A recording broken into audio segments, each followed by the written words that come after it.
நல்லா இருக்கும்போது உங்களோடு இருக்கிற உறவுகள் நலிவடையும் போது உங்களை விட்டு போய்விடுவார்கள். பணம் இருக்கும்போது கூட இருக்கிற பாசங்கள் எல்லாம் பணம் குறையும் போது பகையாக மாறிவிடுவார்கள்.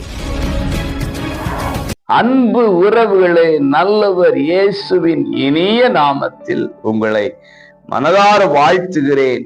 ஏசப்பா உங்களை ஆசீர்வதிப்பாருங்க.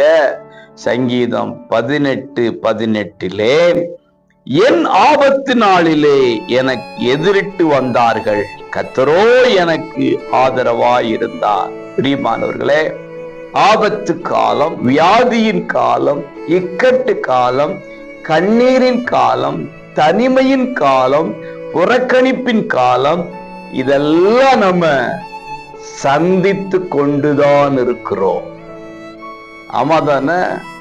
இப்படிப்பட்ட காலங்களில் தான் நம்மோடு இருக்கிற உறவுகள் எப்படிப்பட்டது என்று சொல்லி நாம் அறிந்து கொள்ள முடியும்.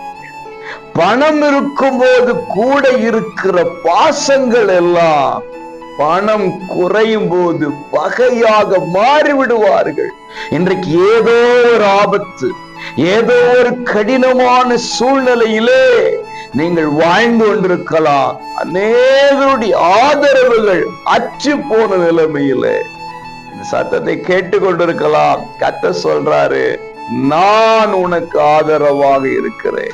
இந்த சூழ்நிலையை விட்டு கடந்து செல்ல கர்த்தர் கிருபை தருவார். இன்றைக்கு உங்கள் கரங்களை பிடிக்கிறார். இயேசுவே உங்களுக்கு ஆதரவு. God bless you.